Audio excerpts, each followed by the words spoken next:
awesome event. Brad and DAI always put on a great show, have a lot of great vendors there. But I'm excited that 6AJ put this on for people that maybe don't have the full amount of cash that you need to pay for a ticket to go to the larger event. And he brought a lot of value. There was a lot of really good people in the room talking about a lot of cool things. He had Flair there. I got to listen to Hugo talk about all the things that they're going to be rolling out with the vaults and other infrastructure that they're creating.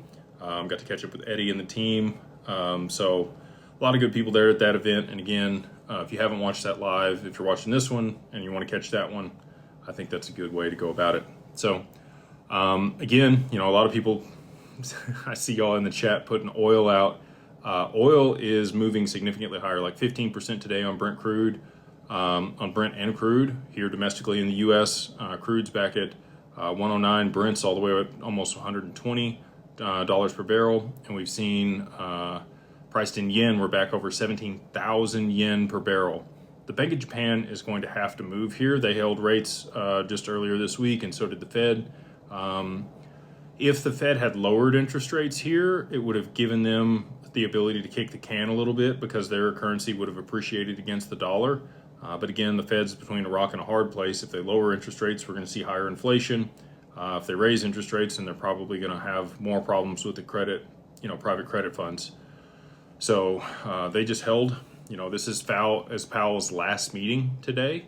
They're going to, bring in the next Fed chair, whether that's Warsh or Miss Judy Sheldon. We'll see who it ends up being. But very exciting times. Looks like everything, like I said, that I've been talking about is finally playing out here. And like I said, once we have the OCC's green light on stablecoins for the banks and institutions, I would expect that they will start issuing those in droves, and that will then allow the reverse carry trade to unwind because there will be enough demand domestically for those treasuries out of, as people rotate out of those in the foreign markets and those flow back here, we have to have some way to be able to stabilize the bond market, and that's what the OCC is doing. So without further ado, we'll go ahead and jump into the questions. I'm going to hang out for about 45 minutes today. Unfortunately, we do have our event this evening, and I've got another dinner that I've got to attend. So just so y'all know my schedule. Woke up, we had breakfast for Carbon 3 in the Mastermind early this morning, went and spoke on stage at Bitcoin, went and hosted the lunch, went to 6AJ's event, I'm on the live, and then we have our event. Actually, I have another dinner and then our event this evening. So back to back to back all day long, but wouldn't have it any other way.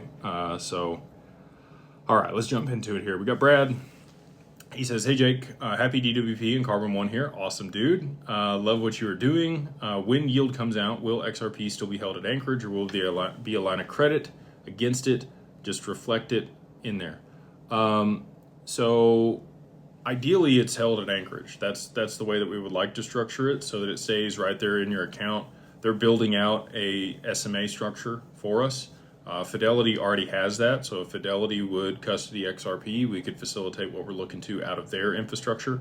The product that we brought to market with Bitcoin is exactly that. Your Bitcoin sits in the infrastructure there at Fidelity, gets aggregated and reflected without ever moving with 2 Prime, and then 2 Prime uses that liquidity to then be able to generate additional returns on the Bitcoin.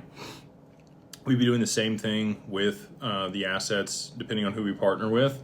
The assets should be able to sit there at Anchorage and then just get reflected off exchange, so that there's no counterparty risk. If somebody else were to go bankrupt, you're not a creditor in that situation. That's our main deal. And then obviously, we want to mitigate volatility risk, because if, God forbid something happens and XRP goes down substantially, there could be capital called away. We've done really well with that up to this point. On 1010, we had no assets called away. So it was 9 times larger a liquidation than we saw for FTX back in the day.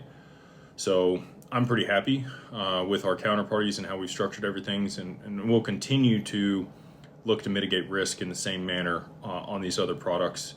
And again, trying to strike a balance here. It's not easy. There's lots of products we could just roll people into, but they just don't meet the risk parameters and the suitability requirements that we have as an SEC registered RIA. We're a fiduciary. We have to make sure that things are done a very specific way. We're mitigating risk. And if there are risks, those need to be disclosed to our clients to make sure that they understand them before participating in products. So we will escalate up the risk curve. There will be things that we offer in DeFi and other stuff that is riskier as we integrate that with institutional custody and some of the other partners that we have.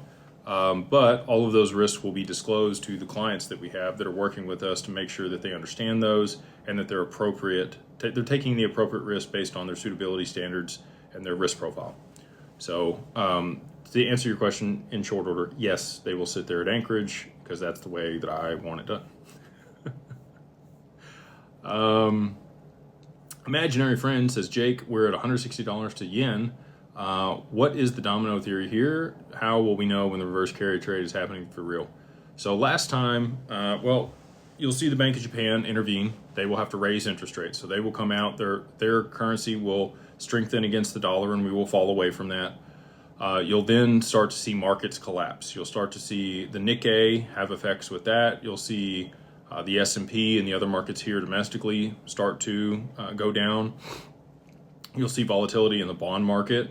You'll see bond yields spike here domestically in the US because there will be a ton of selling pressure on those bonds. And that's when the banks will have to step in and start issuing stable coins to be able to soak up that demand or drive that demand to be able to soak up all those treasuries flowing onto the market and stabilize the yield in the bond market. It's going to be a very scary situation for people that really don't understand what's happening. If you look at the same constraints that happened in August of 2024, when we were 13% down in the S&P in a single day, I think it's going to be very similar to that. I think there'll be a repricing in markets. I think we're going to see 30 to 50% down in markets in a very short period of time. Does that take a day, couple days? I don't know what it's going to be. I think that they'll step in quickly, right? And I think that's when you're going to see the BlackRock roll out their ETF for XRP, and many other people start piling on and start using XRP. I think that there could be implications for Tether. I don't know if it'll be depegged or sanctioned or if they just start freezing a bunch of Tether on the network.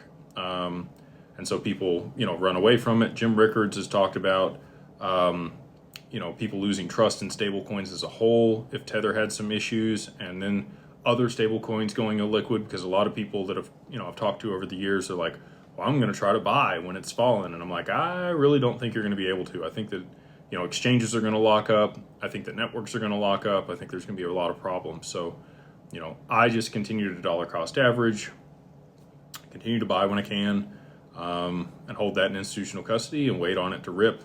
We already have, partners available to be able to borrow against your XRP at reasonable interest rates. We're going to be announcing some cool new ways to hedge downside risk and volatility for those loans tonight with Arch Lending, who is our partner that's helped sponsor the event that we're hosting for the mastermind. So excited to be doing that with them, and I'm sure that we will talk about those products as soon as they've announced that I'll be able to talk about it here.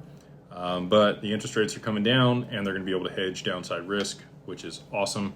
And I think that's going to be the first avenue most people explore to be able to borrow against their XRP and get some liquidity.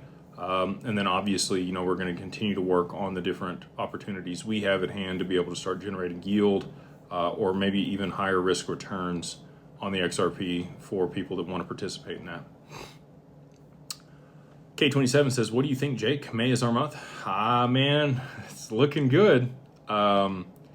Again, like if you want to put the tinfoil hat on, I don't know how many people in here look at Bearable Guy and the riddles and all that, but over the years, he's always said May, God bless you all. I don't know if there's anything to that or not. There's also another one that's like the Muna and the Juna and the Springer. I love to sing it. That was another one of the riddles that was out there. So May, June, July, I'm watching closely here these next 3 months. All the constraints are literally falling into place for this to play out real time for us. So maybe Ripple and DAI and Brad know something. Maybe the next couple days are going to be fun here for XRP Vegas. I don't know. We'll have to see. Again, I think Ripple's likely going to announce Evernorth, and then also potentially their FedMaster account here in the next couple days at the event. Woody, say Carbon One member. I know you don't care about the Clarity Act, but can they kill the filibuster and pass the SAVE Act and Clarity Act Thank you for all that you do. While I've been here, I've had some conversations with people that are working directly on the Clarity Act, like big names you guys would know. They are very unhopeful that the Clarity Act is going to get passed before midterms. The markup would need to be done in the next 10 weeks. You've got the SAVE Act, you've got the PACE Act, there's some other things in legislation that Congress could be voting on.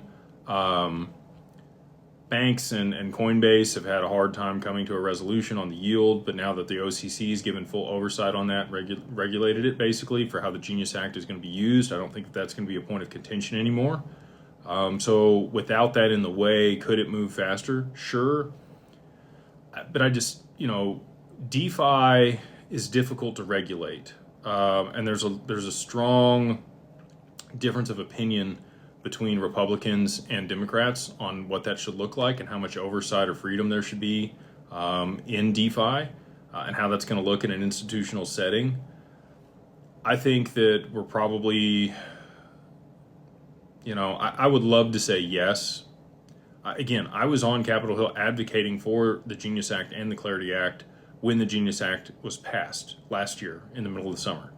And at that time, I told all you guys, I talked to congressmen and women, they said it's not going to pass until 2026. And here we are, May of 2026, and I'm telling you right now, based on the conversations I'm having, I don't think we're going to get it.